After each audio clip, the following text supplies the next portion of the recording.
Student, पिछले lecture में हमने बात की थी स्टैंडर्ड डेविएशन की। और जो आज मैं बात करूंगा इसके बारे में हम बात करेंगे वो है स्टैंडर्ड एरर। तो अब यहाँ पर देख लेते हैं कि ये स्टैंडर्ड एरर जो है वो क्या है। तो अगर मैं स्टैंडर्ड एरर को बताऊं कि स्टैंडर्ड एरर जो है वो बेसिकली क्या है, तो हम कह सकते हैं कि स्टैंडर्ड एरर टेल्स अस, ये हमें क्या बताता है, हाउ, कि कितना रिलायबल है, how reliable the mean, how reliable the mean of our sample is। तो स्टैंडर्ड एरर जो हमें क्या बता रहा है, tell us how reliable the mean of our sample is. अब मिसाल के तौर पे आप इधर देखें, मेरे पास जो सैंपल है, अगर मैं कहता हूं कि मेरे पास यहाँ पर टोटल जो है, मिसाल के तौर पे यहाँ पर मेरे पास 200 बीन प्लांट्स हैं। ये क्या है, 200 बीन प्लांट्स हैं। अब इन 200 बीन प्लांट्स में से मैंने क्या किया कि मैंने जो है वो एक एक्सपेरिमेंट के दौरान इसमें से एक सैंपल ले लिया। एक पॉपुलेशन में से मैंने क्या लिया, एक सैंपल लिया। सैंपल में मैंने कितने प्लांट्स ले लिए, मैंने सिर्फ 5 प्लांट लिए हैं। सैंपल में मैंने कितने प्लांट्स ले लिए, 5 प्लांट्स जो है वो मैंने सैंपल के अंदर जो है वो ले लिए हैं। अब इन 5 प्लांट्स में जो मैंने सैंपल्स में से लिए हैं, इनकी मैंने हाइट देखी। अब मैंने इसकी हाइट जो है वो 20 सेंटीमीटर है पहले वाले प्लांट्स की, दूसरे की 22 है, तीसरे की 24 है, चौथे की जो है वो 26 है, और फिफ्थ जो है उसकी 28 है। मतलब मेरे पास जो सैंपल हैं उनमें प्लांट्स की हाइट जो है वो ये है। तो मेरे पास जो प्लांट्स की हाइट आई है, मैंने जो सैंपल लिए हैं 5 प्लांट, यानी 200 बीन प्लांट्स में से ये टोटल कितने प्लांट्स थे, 200 थे। 200 में से मैंने कितने लिए, ये 5 लिए। अब 5 जो मैंने प्लांट लिए हैं, तो उन 5 प्लांट्स की जो हाइट थी, एक की हाइट 20 सेंटीमीटर थी, दूसरे की हाइट जो है वो 22 सेंटीमीटर थी, तीसरे की 24 थी, एक की 26 थी, और एक की थी 28। अब मैंने क्या करना है, मैंने इस जो है वो इस सैंपल का जो है वो क्या निकाल लेना है, मीन निकाल लेना है। सही है ना। मीन निकालने का फार्मूला आपको जो है वो पता है, किस तरीके से मीन निकाला जाता है। इन तमाम को आप सम अप करेंगे और उसको टोटल नंबर से क्या कर देंगे, डिवाइड कर देंगे। तो जब हम इसका मीन निकालेंगे तो मेरे पास इसका मीन आ जाएगा 24 सेंटीमीटर। मीन कितना आ गया, 24 सेंटीमीटर। अब ये जो मेरे पास सैंपल है, इसका मीन कितना आ गया, इसका मीन आ गया 24 सेंटीमीटर। अब देखें स्टैंडर्ड एरर क्या बताता है। स्टैंडर्ड एरर हमें बताता है कि how reliable the mean of our sample is, यानी जो मैंने सैंपल लिया है इसका मीन कितना रिलायबल है। कितना रिलायबल का मतलब ये है कि मैंने अभी जो है वो 5 प्लांट लिए, लेकिन अगर 5 प्लांट के बाद बाकी जो मतलब बाकी जो 195 प्लांट्स हैं, 5 प्लांट तो मैंने ले लिया, 195 प्लांट जो हैं, अगर मैं उनका मीन निकालूं तो ये मीन उससे कितना रिलायबल होगा, यानी कितना रिलायबल है। और उस मीन से जो मैंने जो 500 प्लांट्स का मीन, बाकी जो 195 प्लांट्स हैं, अगर मैं उनका मीन निकालूंगा तो क्या इससे मैच करता है। या मैं एक से कह देता हूँ कि 195 में से मैंने मजीद 5 प्लांट ले लिए, मजीद 5 प्लांट ले लिए, अब इनका मैंने मीन निकालना है। अब अगर मैं उसका मीन निकालता हूँ, से फॉर एग्जाम्पल उसका मीन आ जाता है कितना, 28 सेंटीमीटर आ जाता है। तो मुझे देखना होगा कि मेरा ये जो मैंने सैंपल का मीन है ये कितना एक्यूरेट है दूसरे मीन से। यानी मीन को मैं किसके साथ कंपेयर कर रहा हूँ, मीन ही के साथ कंपेयर कर रहा हूँ।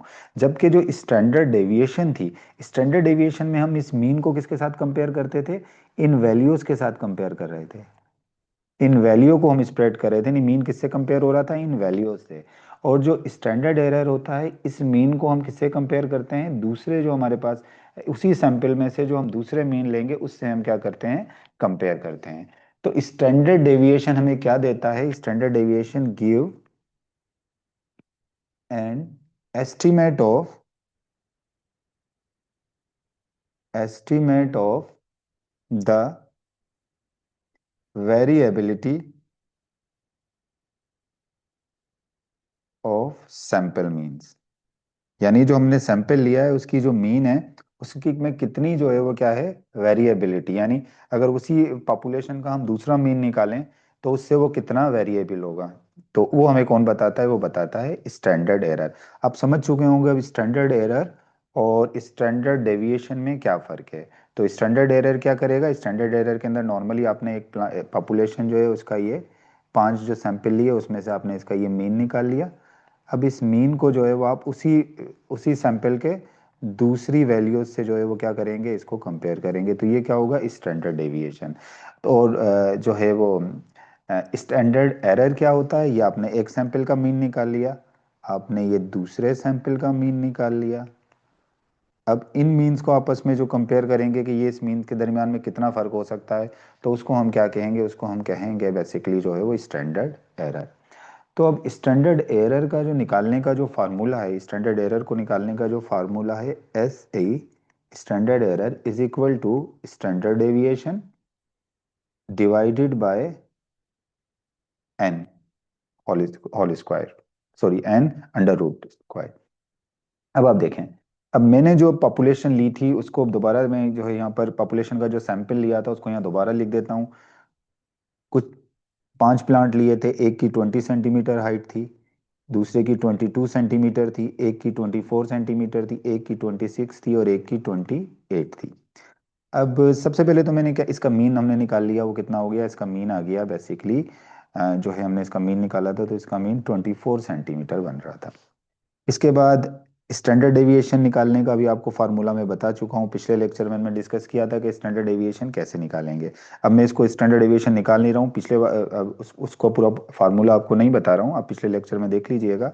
अब अगर हम इसकी स्टैंडर्ड डेविएशन जब निकालेंगे तो इसकी स्टैंडर्ड डेविएशन निकलेगी 3.16, थ्री सॉरी इसकी जो है वो हम स्टैंडर्ड डेविएशन जो है वो इसकी 3.16 निकल गई। अब इसी को जो हम इस फार्मूले, अब स्टैंडर्ड डेविएशन हमारे पास आ गई 3.16, और हमारे पास जो है वो ये जो है वो टोटल जो है वो मीन जो आ गया वो कितना है, वो है 24 सेंटीमीटर। और हमारे पास टोटल नंबर जो है एन जो है वो हमारे पास वो क्या है, वो है 5, total number of individual 1 2 3 4 5। N कितना आ गया, एन हमारे पास आ गया है 5। अब इन वैल्यूज को जो है हम इस फार्मूला में पुटअप कर देते हैं, तो यहाँ पर जो है वो एच डी हो गया 3.16, और एन जो है वो एन के ऊपर, क्योंकि एन के ऊपर जो है वो रूट है तो इस वजह से हम इसको हाफ कर देंगे, एन को, मतलब 5 है तो 5 का जब हम हाफ करेंगे तो 5 का हाफ हो जाएगा 2.24। तो अब 3.16 को जब मैं 2.24 से डिवाइड करूंगा तो मेरे पास आ जाएगा, जो आएगा वो आएगा 1.41। तो इसका स्टैंडर्ड एरर क्या आ गया, इसका स्टैंडर्ड आ गया 1.41। तो 1.41 इसका क्या आ गया, ये स्टैंडर्ड एरर है। अब क्या होता है कि अगर हमारा स्टैंडर्ड एरर जो है वो स्मॉल हो, स्टैंडर्ड एरर क्या हो, स्मॉल, अगर स्टैंडर्ड एरर हो तो ये ज्यादा रिलायबल होता है, ये ज्यादा रिलायबल होता है। लेकिन अगर स्टैंडर्ड एरर जो है वो लार्ज हो तो वो क्या होगा, वो लेस, लार्ज अगर स्टैंडर्ड एरर होगा तो वो क्या होगा, वो लेस रिलायबल होगा। अब कैसे पता लगेगा कि लार्ज आप किसको कहोगे और स्मॉल किसको कहोगे, अब मिसाल के तौर पे ये 1.41 आ गया, तो अब ये मैं कैसे इसको देखूंगा कि ये स्मॉल है, स्मॉल जो है वो स्टैंडर्ड एरर में आ रहा है, ये लार्ज स्टैंडर्ड एरर में आ रहा है। तो इसके लिए हम क्या करते हैं कि हम इस स्टैंडर्ड एरर को, यानी 1.14 जो है वो स्टैंडर्ड एरर है, इसको बेसिकली हम देखते हैं कि इसको किससे कंपेयर करते हैं, इसको कंपेयर करते हैं मीन से। असल बात, इसको किससे कंपेयर किया जाएगा, इसको मीन को देखा जाएगा, यानी देखा जाएगा कि ये जो स्टैंडर्ड एरर हमारे पास आया है, मीन का कितना परसेंट है। अब मिसाल के तौर पे परसेंटेज आपको निकालने का तरीका पता है कि आपने जो है वो रिलेटिव, इसको हम कहेंगे रिलेटिव